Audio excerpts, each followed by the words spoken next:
On va continuer comme ceux qui sont là depuis quelques dimanches. Vous savez qu'on a commencé une série sur le credo, qui est une confession de foi qu'on partage avec l'ensemble des chrétiens, qu'on soit protestants, catholiques, orthodoxes. On est tous d'accord sur ces grands éléments qui ont été rédigés il y a bien longtemps, en 325 à Nicée, lors d'un grand concile œcuménique, avec plein d'évêques qui ont pris beaucoup de temps, mais c'était indispensable pour non seulement savoir en quoi on croit, et aussi savoir en quoi on ne croit pas, quelles sont les vérités que la Bible nous enseigne, et quels sont les rajouts humains des fois qui nous emmènent dans des impasses et qui nous empêchent de connaître réellement qui est Dieu. Alors, je vais voir si j'arrive à faire ce truc-là. Oui. Alors, pour nous rafraîchir la mémoire, parce que ça fait quelques dimanches qu'on est sur le credo, qu'est-ce qu'on a vu jusqu'à présent? On a vu que Dieu était le créateur de toutes choses, visibles et invisibles, que nous croyons en un Dieu qui crée, qui est à l'origine de tout ce qui existe. On croit aussi en ce Dieu qui est un Père, qui n'est pas juste un créateur loin de la planète Terre, mais qui est un Père, qui est à la fois tout-puissant et qui est à la fois bienveillant. La semaine dernière, on a vu qu'on croyait en Jésus, le Fils de Dieu qui s'est incarné, qui était 100% homme et 100% Dieu, et qui est venu sur terre, qui est venu sous la forme d'un homme pour venir à notre rencontre, pour entrer dans l'humanité. Et donc aujourd'hui, on va voir la suite du credo et on va lire ensemble la suite. Nous croyons donc en Jésus crucifié pour nous, sous Ponce Pilate. Il souffrit sa passion et fut mis au tombeau. Il ressuscita le 3e jour conformément aux Écritures et il monta au ciel. Il est assis à la droite du Père. Il reviendra dans la gloire pour juger les vivants et les morts et son règne n'aura pas de fin. Donc voilà la partie du credo sur laquelle on va réfléchir aujourd'hui. Donc autant vous dire qu'il y a pas mal de matière. Et c'est un grand privilège pour moi de pouvoir parler de ce passage du credo. Pas que le reste n'est pas important. Mais on va parler de ces éléments majeurs, de ces moments clés et le cœur de notre foi. Ces éléments qu'on connaît peut-être par cœur pour beaucoup d'entre nous. Des accomplissements, de prophéties, ceux qui ont lu l'Ancien Testament, des choses qui ont été annoncées il y a bien des années. On va parler de ce que des disciples ont vécu physiquement dans leur chair, de ce qu'ils ont vu avec leurs yeux, et ce moment de bascule de toute l'humanité. C'est un moment qui a été attendu aussi dans les cieux, par le Père, par le Fils, par l'Esprit, et c'est la raison pour laquelle Jésus est venu sur terre. On a parlé de l'incarnation la semaine dernière en disant que, en fait, la raison de Noël, c'était Pâques. Et donc aujourd'hui, on va parler de Pâques, même si c'est pas Pâques. Mais c'est vrai qu'on peut avoir tendance à garder le sujet de la crucifixion une fois dans l'année pour Pâques, alors que c'est le cœur de pourquoi nous sommes croyants, pourquoi nous sommes chrétiens, qu'est-ce que Jésus a accompli. Et pour nous aujourd'hui, peut-être que vous allez entendre, enfin, a priori, je n'ai pas réécrit l'évangile, donc vous allez entendre des choses que vous connaissez peut-être par cœur, que vous avez déjà entendues plein de fois. Et je prie vraiment que ce dont on va parler aujourd'hui, ce message de l'évangile, reste pas quelque chose de « ok, c'est bon, j'ai les bonnes connaissances, j'ai vérifié que effectivement Jésus il est bien mort, il est bien ressuscité, etc. » Mais que on laisse ce message à nouveau nous transpercer le cœur, nous transpercer l'esprit, qu'on reste émerveillé devant la grandeur de l'amour, de la grâce de Dieu qui a envoyé son Fils, pas juste pour dire qu'il existait, mais parce qu'il voulait être en communion et en relation avec nous. Et donc même si ces mots et ces événements vous semblent familiers, laissez-vous et laissons-nous émerveiller par la grandeur de l'amour de Dieu ce matin. C'est un nouveau programme qui s'est mis en marche quand Jésus est arrivé sur terre et quand il est allé jusqu'à la croix. Une nouvelle façon de connaître Dieu, une nouvelle relation parfaite et unique. C'est le message qui a été ensuite prêché par les apôtres dès le début de leur ministère. Ils n'ont rien enlevé, ils n'ont rien rajouté. Ils ont prêché ce qu'ils avaient vu, ce qu'ils avaient vécu. Et donc ils prêchaient un Jésus crucifié, un Jésus ressuscité, un Jésus glorifié, qui est monté aux cieux et qui règne pour toujours. Et c'est ce que nous professons encore aujourd'hui. Il est mort, il est ressuscité, il est glorifié. Je pourrais juste m'arrêter là et nous laisser tous méditer, mais non. On va aller un peu plus loin. Alors, évidemment, comme je vous ai dit, il y a beaucoup de choses à dire. Et j'ai fait le choix de ne pas m'arrêter juste sur soit la crucifixion, soit la résurrection, et de creuser à fond. Donc, désolée, je ne ferai pas un cours de substitution pénale aujourd'hui. Mais je voulais regarder comment l'ensemble de ces événements s'articulent les uns avec les autres et pourquoi c'est important de parler aussi de la résurrection et pas juste de la crucifixion. Pourquoi c'est important de parler de l'ascension et pas juste de résurrection et crucifixion. C'est un ensemble de choses et qui, souvent on pense à la crucifixion comme l'élément majeur qui impacte nos vies et oui, oui. C'est vrai, mais les autres éléments impactent aussi nos vies en tant que chrétiens. Et peut-être que c'est moins souvent mis en avant, parce que la question du péché, ce que Nathan disait un petit peu tout à l'heure, l'idée de la culpabilité du péché, c'est très au cœur de notre façon de vivre, notre foi. Mais s'il n'y avait pas de résurrection, la croix n'aurait aucun sens. Et si Jésus n'était pas monté auprès du Père, on n'aurait pas cet accès à ce Père, on n'aurait pas cette assurance d'un jour vivre là où aussi Jésus se tient. Donc, voilà, je vais essayer de balayer les éléments. Vous serez peut-être frustrés qu'on n'aille pas en profondeur sur certains trucs. Désolée par avance. On refera ça le reste du temps. Alors, on va commencer par « Nous croyons en un Jésus crucifié ». Il y a beaucoup de textes dans la Bible, si vous lisez les évangiles, qui nous parlent de ce qui s'est réellement passé. Et on a aussi des textes qui nous parlent a posteriori avec les apôtres, de comment est-ce qu'eux ont vécu ce moment, et comment est-ce qu'ils transmettaient ce message de génération en génération. Et c'est grâce à eux qu'on a ce message. C'est parce que dès j'allais dire le lendemain, non, mais très rapidement, ils se sont emparés de cette bonne nouvelle du message de la crucifixion pour aller le dire à leur génération. Donc on va lire une partie du premier discours de Pierre, disciple de Jésus, qui était là, qui a tout vécu, qui a tout vu suite à ces événements. Et donc Pierre est à Jérusalem et il parle à de nombreux Juifs qui avaient certainement au moins entendu parler de la crucifixion, voire certainement vu aussi des choses s'ils étaient à Jérusalem à ce moment-là. Donc dans Acte 2, 22-24, et puis après les 2 versets 32 à 33. Donc c'est Pierre qui parle et qui s'adresse à une grande foule de Juifs. « Écoutez bien, Israélites, ce que j'ai à vous dire. Vous le savez tous. Jésus de Nazareth, cet homme dont Dieu vous a montré qu'il l'approuvait en accomplissant par son moyen au milieu de vous des miracles, des signes et des actes extraordinaires, a été livré entre vos mains, conformément à la décision que Dieu avait prise et au projet qu'il avait établi d'avance. Et vous l'avez tué, en le faisant crucifier par des hommes qui ne connaissent pas Dieu. Mais Dieu a brisé les liens de la mort, il l'a ressuscité, car il était impossible que la mort le retienne captif. » Et donc verset 32, « Dieu a ressuscité ce Jésus dont je parle, nous en sommes tous témoins. Ensuite, il a été élevé pour siéger à la droite de Dieu. » Donc voilà ce que Pierre proclamait. Il proclamait cette crucifixion, et c'est assez violent, hein, je ne sais pas comment j'aurais réagi si j'avais l'apôtre Pierre en face de moi qui dit « Et toi, tu l'as fait mourir ». C'est quand même pas un discours à la base très simple à entendre pour des Juifs qui pour beaucoup n'ont pas compris, ne comprenaient pas qui était Jésus et et qui a été crucifié.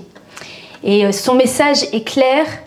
Ce Fils de Dieu, ce Jésus qu'ils avaient vu pendant 3 ans, qui avait fait ces miracles, qui s'était incarné, qui avait pris cette forme d'homme, est mort sur une croix, crucifié comme un malfaiteur, entre 2 voleurs, parmi de nombreuses autres crucifixions à l'époque. Et en fait, sa crucifixion aurait pu paraître inaperçue, parce que les Romains crucifiaient régulièrement des gens.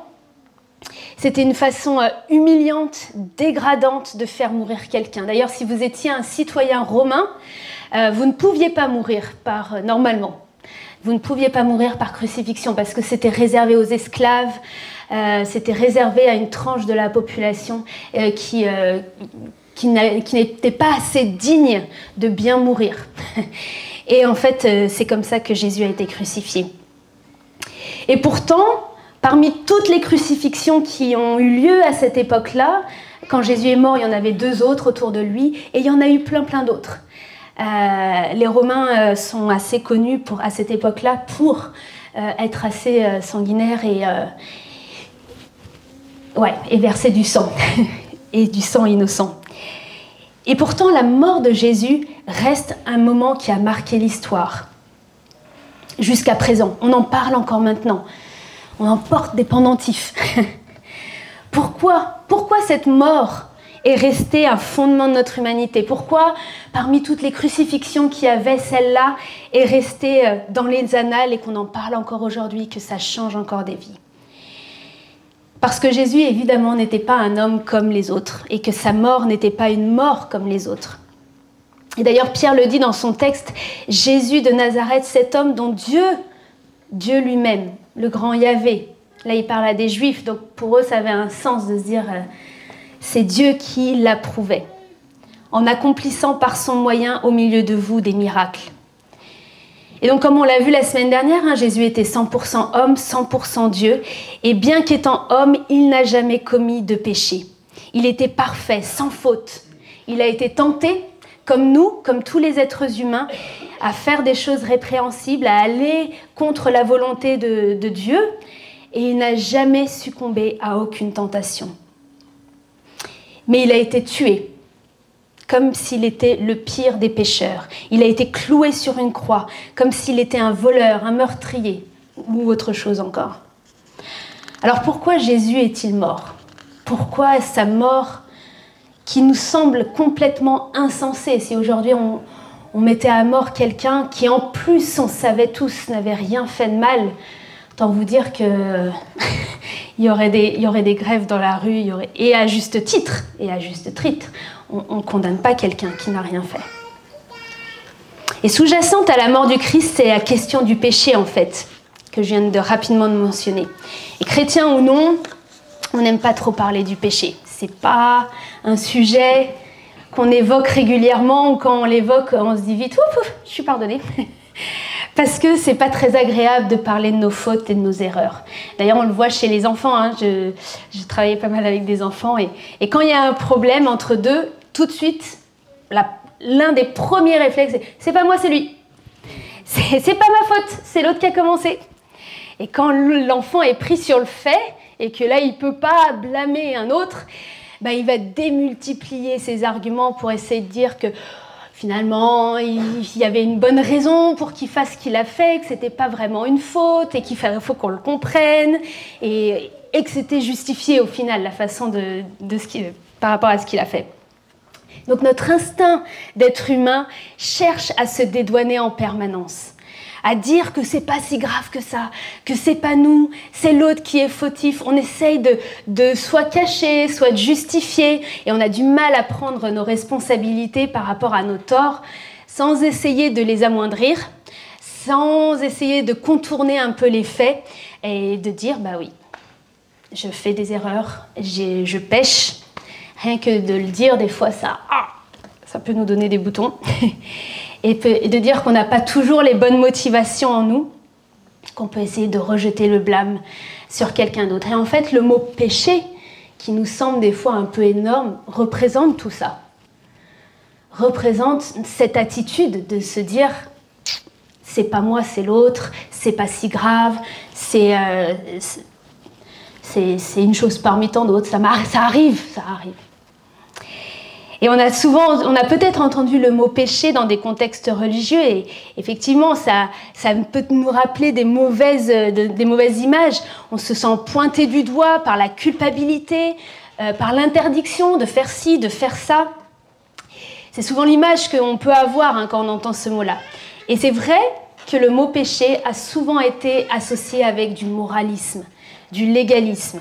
Faut pas faire ci, faut pas faire ça, si t'es chrétien, talali, talala, et une grande liste de choses très morales qu'il faut réussir à maintenir pour au final essayer d'échapper à cette idée de péché.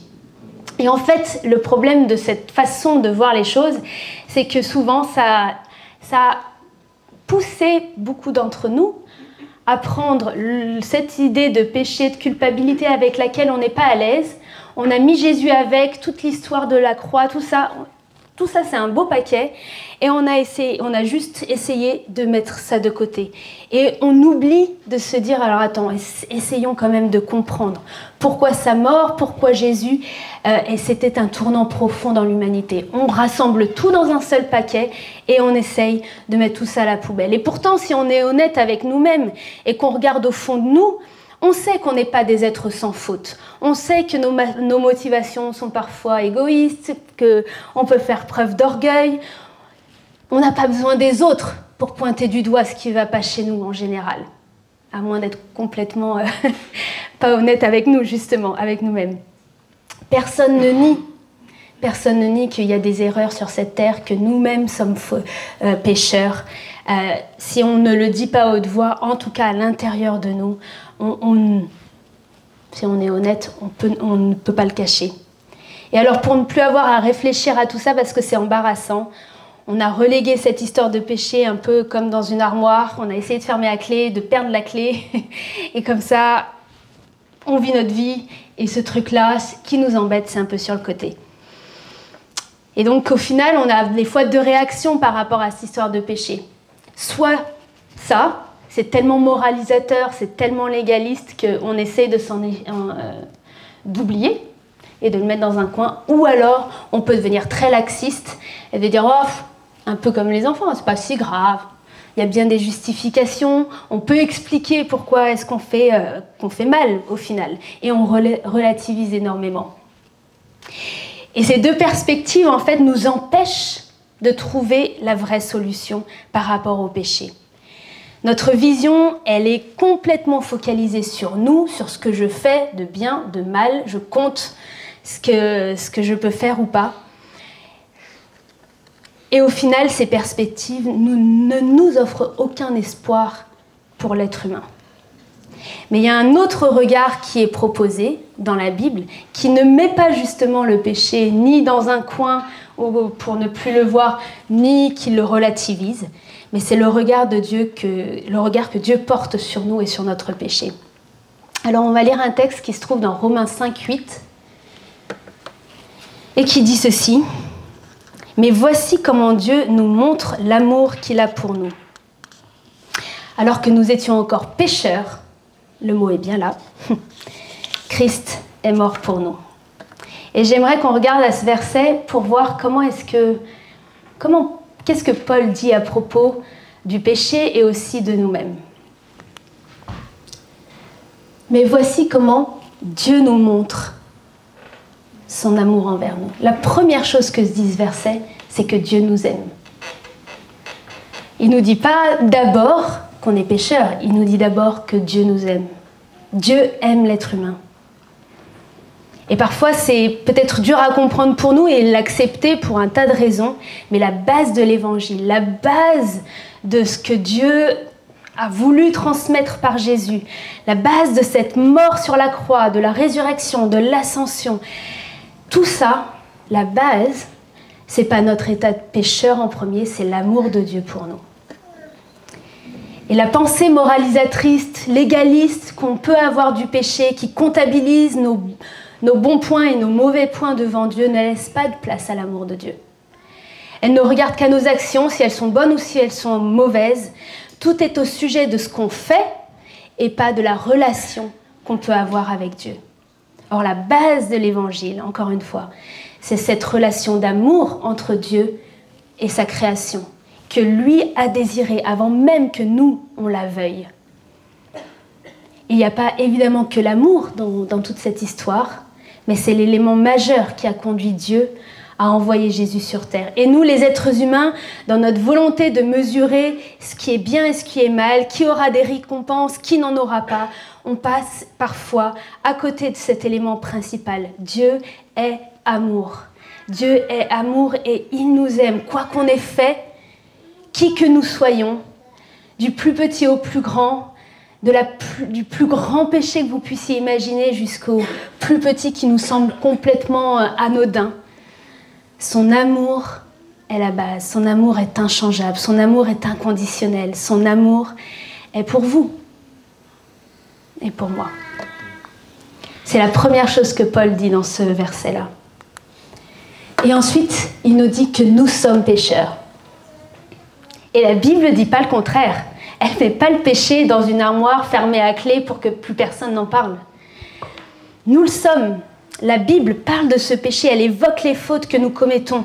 Et elle montre que le péché, au-delà de simplement dire qu'on fait des choses mal, c'est une séparation entre nous et la personne de Dieu. Nos actions mauvaises sont un résultat de notre choix de vivre sans Dieu. On pense qu'on peut faire sans lui. On organise nos vies, nos sociétés, notre travail, nos familles en prenant les choses entre nos mains et en refusant parfois de reconnaître que nous avons au fond de nous une tendance qui est mauvaise. On a peut-être des bonnes intentions, mais on voit bien que des bonnes intentions, ça ne suffit pas forcément dans la vie. Et la Bible ne cherche donc pas à réduire cette idée du péché. Au contraire, elle le dit de façon très explicite. Et c'est ce qui ne nous plaît pas. C'est ça qui nous gêne. Qu'on nous mette en plein visage ce qui nous rappelle notre culpabilité, qu'on avait essayé de cacher dans un coin. Et du coup, on a tendance à s'arrêter là. On se dit, ah oui, c'est vrai, la Bible me dit que je suis pécheur. Bon, bah, je ferme le bouquin et puis je passe à autre chose parce que ça m'embête. Mais la suite du verset dit que c'est alors que nous étions pécheurs qu'il nous aimait. Et comme je reviens à cette base, c'est difficile de faire sans.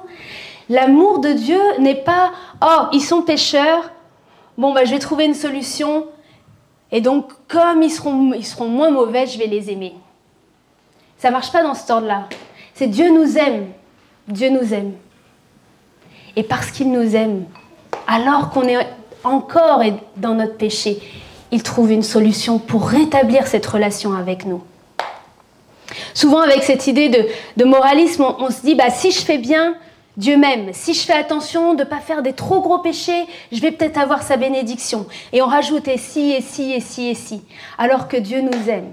Et cette façon de penser, elle est juste complètement fausse par rapport à ce que l'Évangile annonce. Il n'y a pas de condition à l'amour de Dieu pour nous.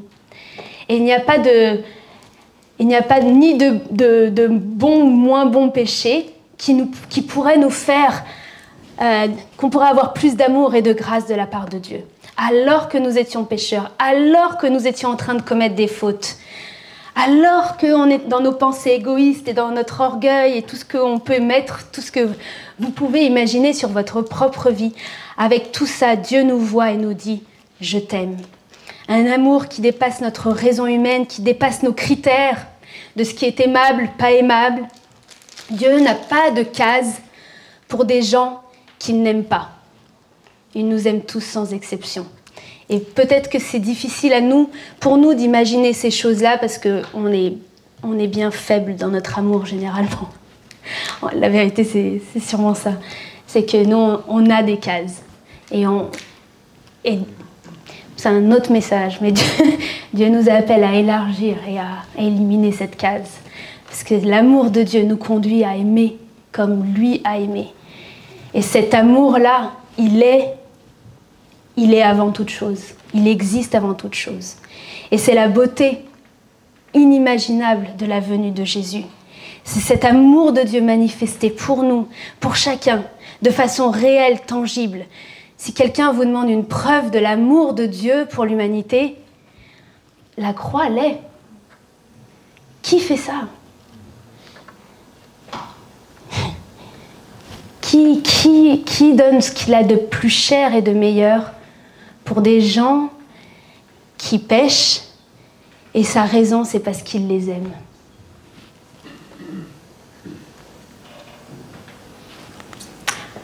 Alors que nous étions pécheurs, Dieu qui nous a tant aimés a envoyé son Fils, Christ, qui est mort pour nous.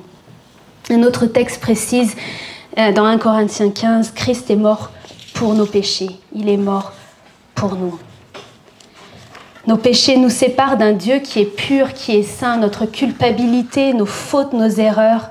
On a désobéi à sa règle, on a désobéi à sa loi, ce qui avait été institué de bon pour nous, parce qu'on s'est rebellé, parce qu'on a cru qu'on était meilleur, qu'on savait mieux faire. Et cette désobéissance, ce péché nous condamne. C'est la vérité. Et la Bible ne dit pas le contraire. Mais la Bible arrive à maintenir en même temps le fait que Dieu nous aime et qu'en même temps, on est pécheur. Et que du coup, il y a une solution. Et nous, souvent, on en choisit l'un des deux. Soit Dieu nous aime et donc le péché compte pas, soit on est pécheur et c'est difficile d'imaginer que Dieu nous aime. La condamnation qu'est la mort, cette séparation, elle est entre Dieu et nous. Et l'amour de Dieu a voulu trouver une solution à cette équation un peu difficile. La justice de Dieu nous condamnait à la mort à cause de nos péchés, mais l'amour de Dieu voulait retrouver cette relation intime, proche et unique entre Dieu et les êtres humains. Et la solution qui a été donnée, c'est Jésus. Jésus est mort en prenant sur lui la conséquence de nos péchés. Le jugement de Dieu est retombé sur lui. Il a porté notre culpabilité, notre condamnation, qui nous incombait parce que nous étions pécheurs. Et il l'a fait afin que nous soyons pardonnés de nos fautes et que nous ne soyons plus sous la condamnation de nos péchés.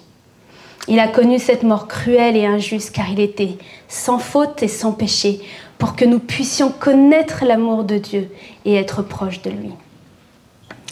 Alors pourquoi la mort de Jésus a changé le cours de l'humanité?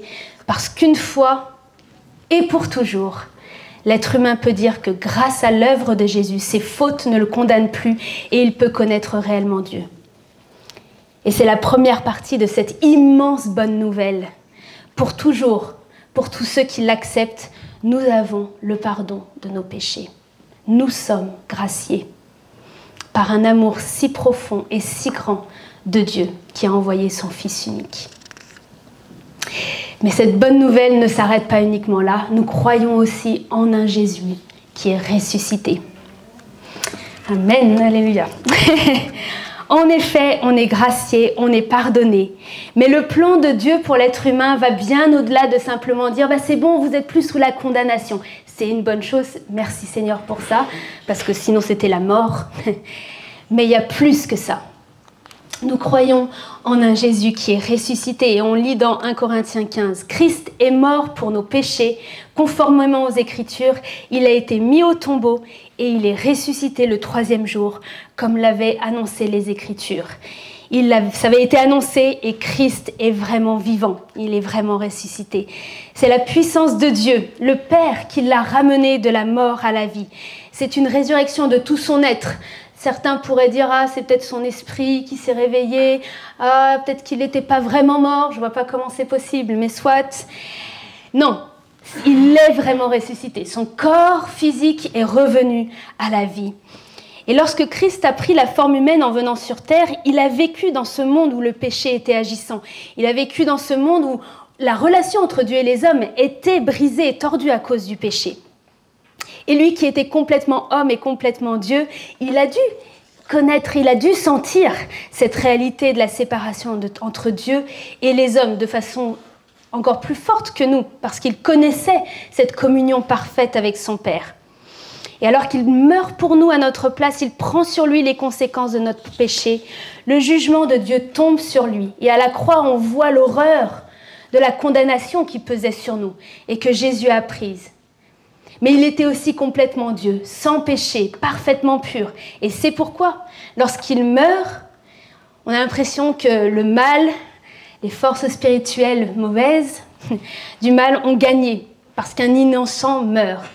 Mais sa vie pure et parfaite, glorieux.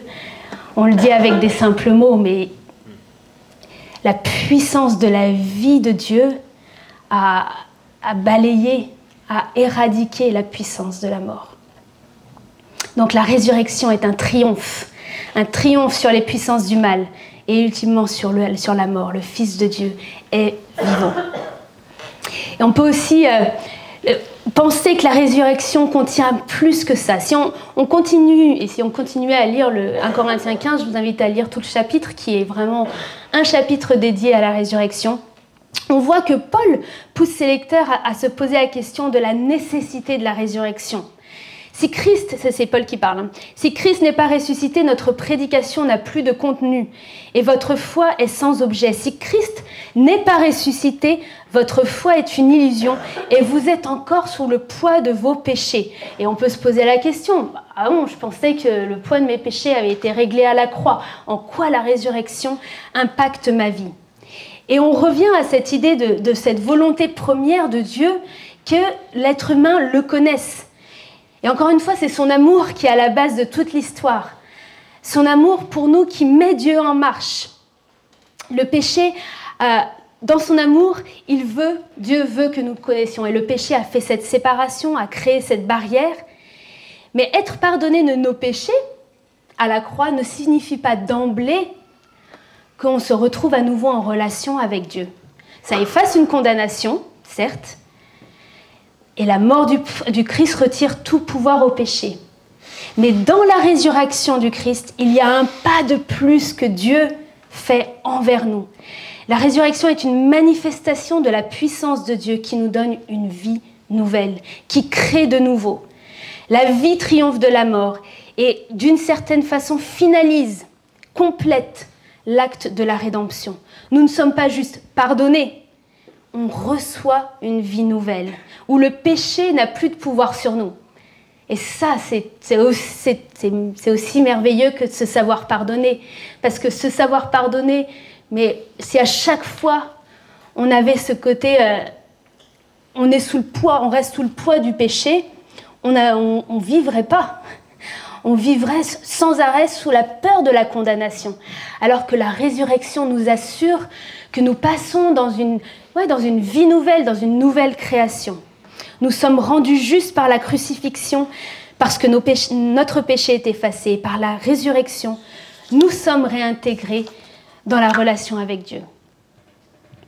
La crucifixion et la résurrection fonctionnent ensemble et on ne devrait pas les séparer. On peut parler d'eux séparément, mais il nous faut vivre les deux.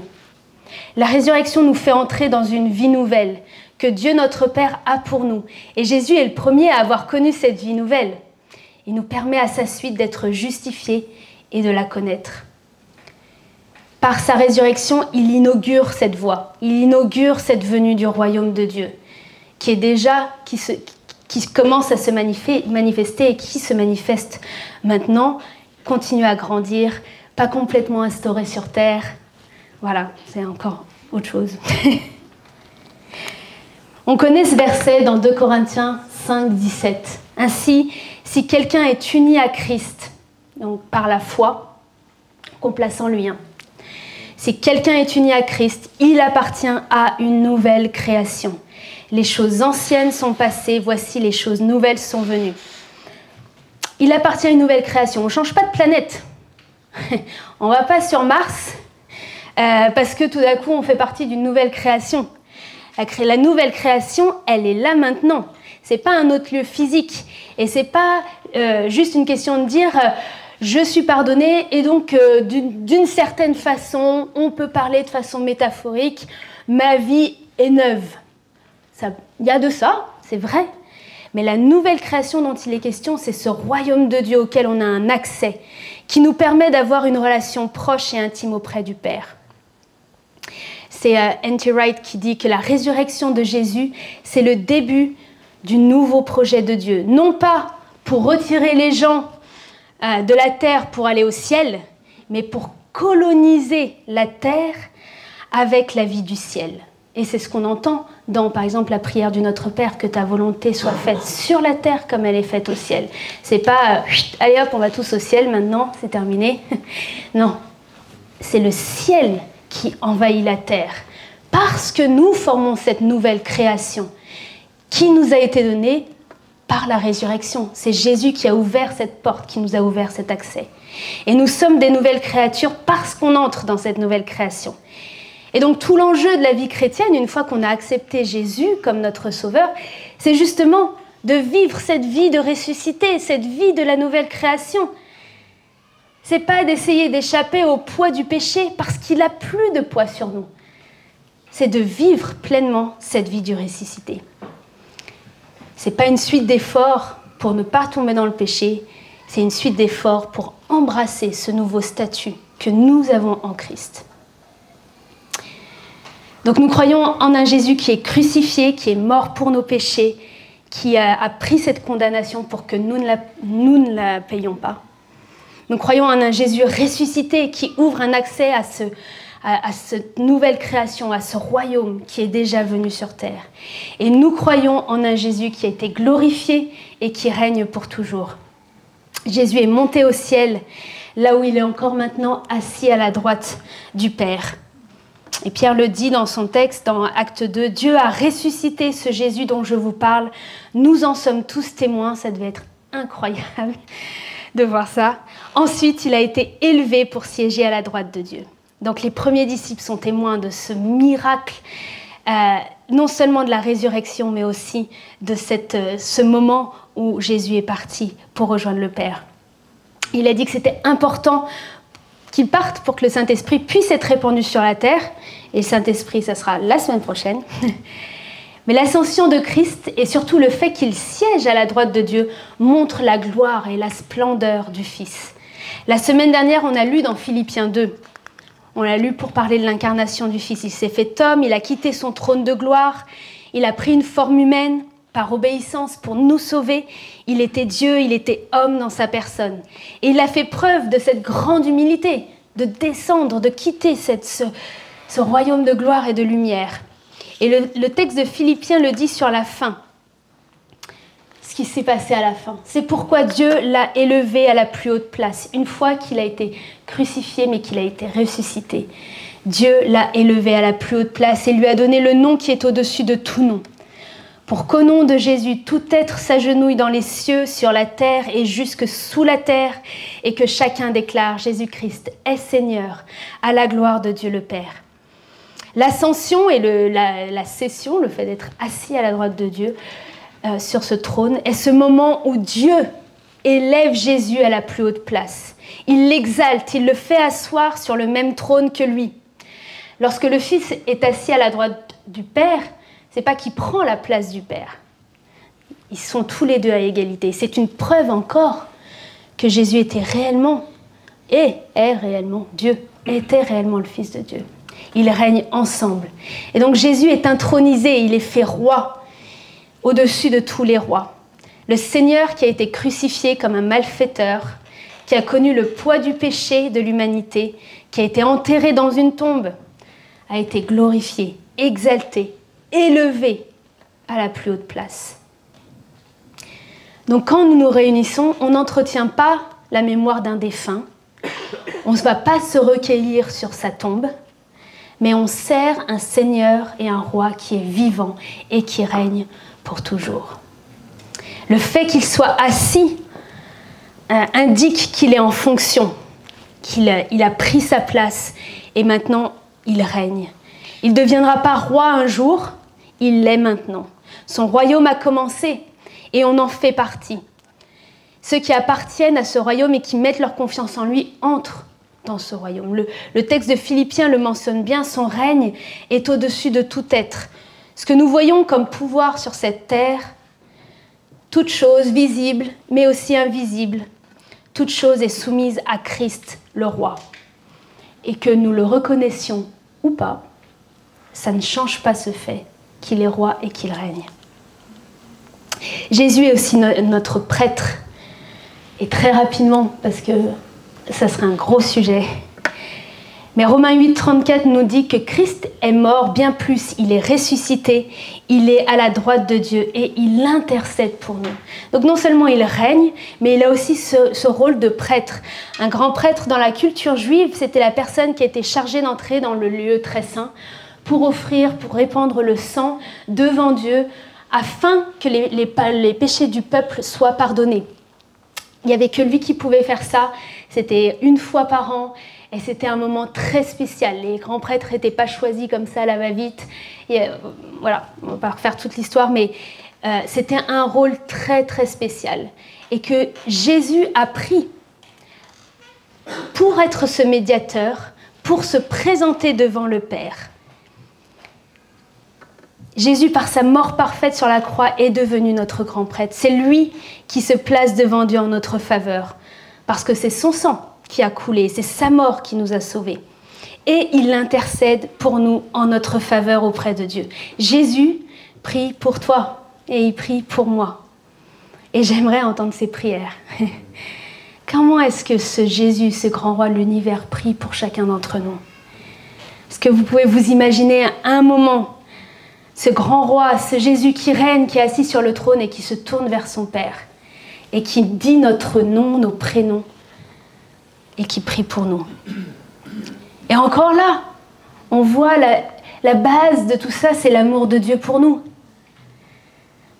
Pourquoi on prie pour quelqu'un?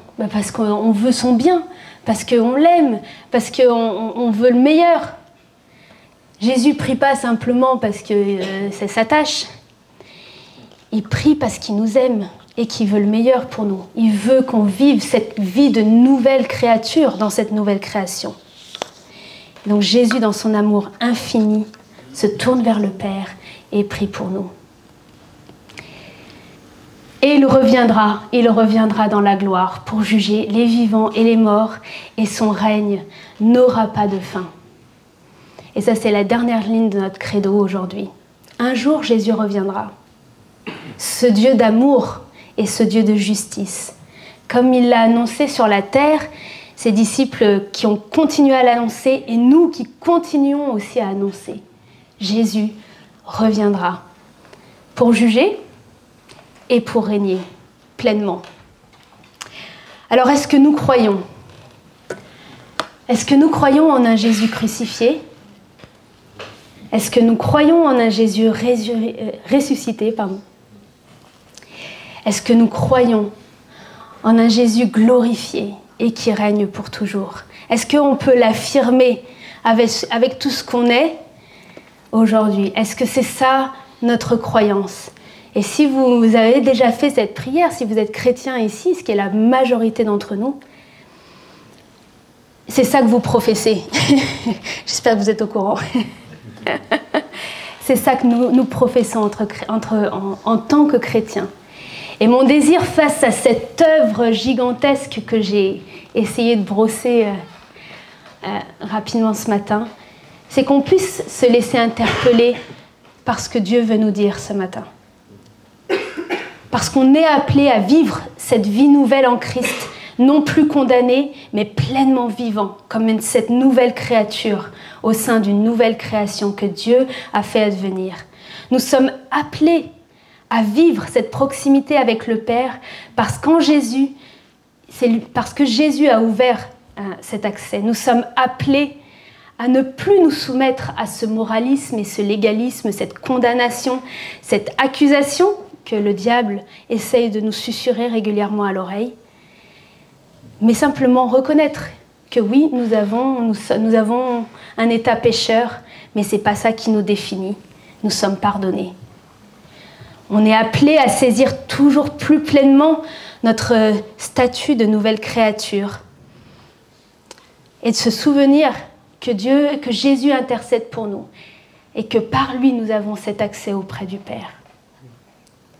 Et donc, en quoi dans tout ça, aujourd'hui, Dieu attire votre attention? Encore une fois, on connaît ces événements, on connaît ces choses. Mais dans quel domaine aujourd'hui Dieu aimerait vous voir grandir, nous voir grandir? Qu'est-ce qui nous semble peut-être tellement logique et tellement simple à comprendre qu'on ne le vit plus intérieurement? Qu'est-ce qui peut-être est nouveau pour nous aussi dans ce que j'ai dit ce matin peut-être? En quoi le Saint-Esprit nous parle ce matin pour nous faire avancer dans cette nouvelle création que nous sommes et dans laquelle nous évoluons? Et si certains, ce matin, ne sont pas chrétiens, ou peut-être le sont parce que nés dans une famille chrétienne, ou que vous vous êtes déjà posé la question, mais vous n'avez jamais été jusqu'au bout de prendre une décision. L'invitation reste la même qu'il y a 2000 ans. Cette invitation de recevoir le pardon pour nos péchés. Par Jésus. Rien ne peut altérer l'amour de Dieu pour nous. Rien ne peut changer cet amour. Il a déjà prévu, il a déjà mis en œuvre une solution pour que nos péchés ne soient plus une barrière. Mais c'est à nous d'apporter une réponse. C'est à nous de dire oui, je crois. Je crois que j'ai besoin d'un sauveur, j'ai besoin de quelqu'un qui change la donne, qui prenne la condamnation qui me menaçait pour que je puisse vivre librement. Et donc, on est tous différents, on a tous notre parcours avec Dieu, on est peut-être loin sur le chemin, on est peut-être tout au début, on n'a peut-être même jamais commencé réellement. Mais je prie ce matin et on va prier ensemble, que où que nous nous situions, nous laissions la vérité, la puissance de l'Évangile nous transformer à nouveau, changer nos mentalités, changer nos pensées. Et donc je vous invite à la prière.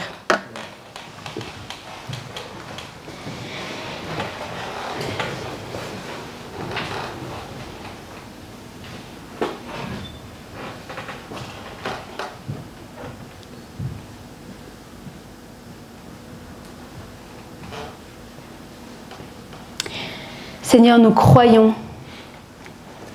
que Jésus a été crucifié pour nos péchés et que personne d'autre n'aurait pu faire ce qu'il a fait. Nous croyons et nous savons que nous sommes pécheurs et que nous avons besoin d'être sauvés. Nous croyons aussi que Jésus a été ressuscité des morts par la puissance de Dieu et que la mort a été vaincue, que le péché a été vaincu et que nous pouvons vivre une vie nouvelle. Et nous croyons que Jésus est monté au ciel et qu'il règne pour toujours. Seigneur, je prie que ces mots ne soient pas juste des croyances que nous professons parce que nous les comprenons avec nos cerveaux, mais que ce soit des croyances que nous confessons parce que nous les vivons. Seigneur, nous avons besoin de toi comme notre Sauveur, c'est ce que nous confessons ce matin. Nous avons besoin de ton esprit pour nous aider à vivre cette vie nouvelle que tu as inaugurée par ta résurrection. Et nous voulons vivre avec cette perspective que tu es vivant, que tu sièges au-dessus de toute puissance et que tu intercèdes pour nous parce que tu nous aimes. Seigneur, nous voulons recevoir cet amour, pas avec nos têtes, mais avec notre cœur. Aide-nous, Seigneur. Aide-nous, Seigneur, à recevoir ton amour ce matin. Merci, Seigneur. Merci, Jésus, pour ton œuvre si incroyable, si gigantesque à la croix. Nous nous émerveillons encore de ton amour pour nous, qui ne méritions pas grand-chose. Mais tu nous as aimés, alors que nous étions encore pécheurs. Christ est mort pour nous. Seigneur, je prie que nous ne nous lassions jamais de recevoir ces vérités et de les vivre. Que nous soyons une communauté de nouvelles créations, de nouvelles créatures qui vivons avec joie et avec force cette vie du Christ crucifié, ressuscité et glorifié au milieu de nous. Et je prie, Seigneur, pour chacun d'entre nous ce matin, que peu importe là où nous en sommes, Seigneur, que ton esprit touche nos cœurs encore, que ton esprit descende profondément en nous et que nous ne laissions pas passer ce que tu veux nous dire ce matin. Que nous ne soyons pas presque blasés par l'histoire de l'amour de Dieu pour nous. Et que les pas que tu nous demandes de faire, nous les fassions. Seigneur, aide-nous à vivre concrètement notre foi en toi. Pas juste comme des concepts, mais comme quelque chose qui change nos vies, jour après jour. Merci Seigneur pour ta grâce infinie envers chacun d'entre nous, ton amour infini envers chacun d'entre nous. Tu es bon et tu es vivant. Et Seigneur, nous célébrons ta victoire, ton triomphe et ta vie en nous et au milieu de nous. Au nom de Jésus. Amen.